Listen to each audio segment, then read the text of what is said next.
The most fun weapon in every single Souls game. It's going to be a very subjective video, so what we're not going to do is complain about somebody else's opinion, and what we're going to do instead is just share our own. This is going to be my list based on the things that I found to be the most fun, and you guys can make your own lists and you can let me know down in the comments. Now, I did try to actually offer some more variety in terms of this list. I want to have like, 1,000 different strength-based weapons. Also, by the time this video is out, I should actually be live on Twitch practicing my level 1 no-hit runs. It's going to be a fantastic time, so definitely check me out there. Anyway, let's get started. Demon Souls Blue Blood Sword. Now, Demon Souls weapons in general aren't really that unique. They tend to just all be very similar in terms of their movesets and their scalings. That is going to be the only thing that makes them different from one another. But the Blue Blood Sword in particular does actually offer the straight sword based moveset, which is honestly really good. Get some nice variety. The light attack into heavy attack combo is really clean. But this one is incredibly unique because it gets scaling into every single stat. Strength, dexterity, faith, intelligence, and luck. Pretty sure it's the only weapon in the entire game that actually does scale off luck. And even looking at the design of the weapon, it's really cool. And this weapon actually can be buffed. So you can go ahead and throw light weapon onto this bad boy, then you can turn the blue blood sword into a bluer blood sword. I think it's just pretty neat. Now, the honorable mention I have for Demon Souls is the Dragon Bone Smasher, just a big boy strength weapon that is like staggers really well, pancakes enemies. That one's also really fun. Dark Souls 1, I'm gonna go with the Gold Tracer. Not only does it look amazing, but the animations and the cool lingering effects that it gets when every single time you swing the weapon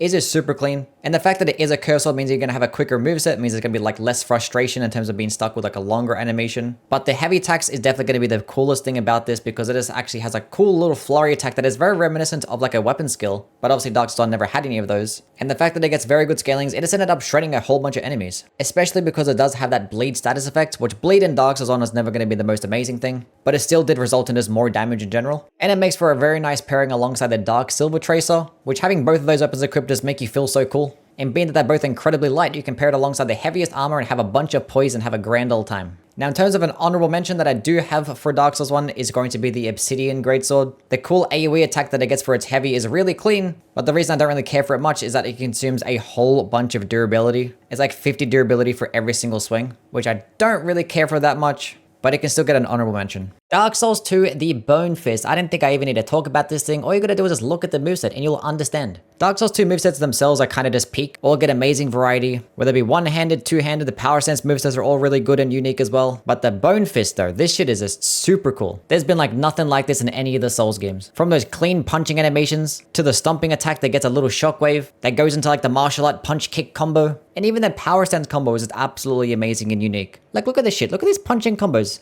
And look at the heavy attack. Look at this heavy. How does it do this? Look at that. Look at that fly kick. That's insane. Like, come on now. FromSoft have yet to make a single weapon that's as cool as this one. But the coolness factor aside, it actually does perform really well in terms of damage. Like, every single scaling is just extremely good. It gets strike damage as well, which like 90% of the things in the game are just weak to strike damage. And you can also buff it. So it just gets everything that you need. It's amazing. But in terms of an honorable mention, I want to talk about the Majestic Greatsword because front flips are just fucking cool. Bloodborne, we have the Beast Claws. I love these guys so fucking much. Oh my god, they're just so fun to play with. They just promote such an aggressive and fast playstyle. Just turning these weapons, power stancing it, not worrying about your gun at all, and just going to town, just spamming the buttons. It just feels so cool, but it peaks when you equip the Beast Rune, because it ends up transforming the moveset into a much more like ravenous beast type of feel. All the animations just look super clean, the sound design is perfect. Like look at these running attacks, look at that running attack, that's insane. And being that you have permanent beasthood, you're basically just doing a bunch of damage. You can just output damage so quickly with this thing. And you also get access to like an inherent beast roar attack as well, which is really good for crowd control. But this weapon is basically everything that I'd ever want out of Bloodborne because you're basically playing as a werewolf. Look at this shit. Like who gives a fuck about a gun when you can just maul people's faces off? But in terms of honorable mentions, you can honestly go anywhere with Bloodborne. All the weapons are just really fun. But if I were to pick one, I'd probably go with the Pizza Cutter.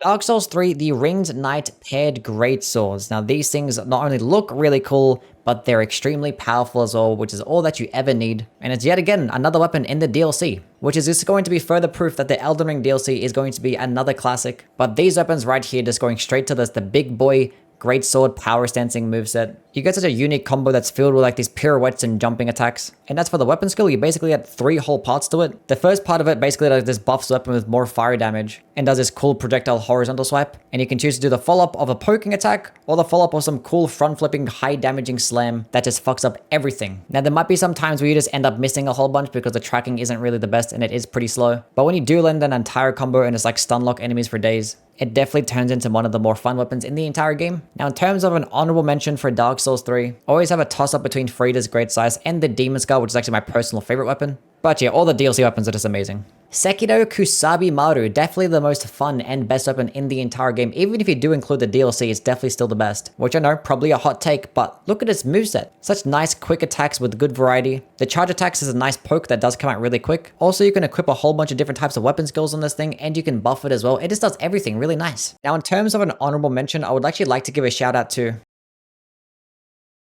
Now, as for Elden Ring, I'm going to go with the Death's Poker. Now, this weapon basically gets everything that you really need. You get the cool, quick, greatsword moveset. You actually do get the unique heavy attacks as well. You get decent scalings, good total overall damage, and its weapon skill is basically like 3 weapon skills just crammed into one. The weapon skill just summons a big ghost flame ball, and you can either choose to explode it into this massive AoE that can send enemies flying. You can shoot it out as a projectile that leaves a cool fire trail along the ground. Or you could just leave it as it is and just make them take some damage every time. And combined with the fact that you actually do get a status effect in Frost, and it can do it very quickly, meaning that enemies are just going to take 20% more damage, you can just melt them even faster. It just turns into one of the best weapons in the entire game. Now, the only downside I can say about this thing is that it doesn't get as good as poise damage as some of the other weapons in the game. But in that case, I'd probably recommend using the Wing of Astel, which is also an amazing weapon. And it is definitively like the best poise breaking weapon in the entire game. Like 43 stance damage on a heavy attack, really? Upwards of 60 poise damage with its weapon skill, really? So it does depend to you as to which one you do consider fun, but my pick is going to go with the Death's Poker. Now, in terms of an honorable mention, outside of the Wing of Astel, I'd probably go with the Maracus Hammer, which is my personal favorite weapon in the entire game. I'm a Faith boy, I just like Faith in general. And Radagon's my favorite boss, and this weapon just looks so cool. Look at the animation, it's so clean. Anyway, that pretty much concludes it for that one. As always, please do like and subscribe, and do let me know down in the comments as to what type of video you'd like to see next. And please do follow me on Twitch because I should be live right now by the time this video is out doing a no-hit level 1 run. It's going to be awful, but I'm going to attempt it. Anyway, see you guys in the next one. Bye.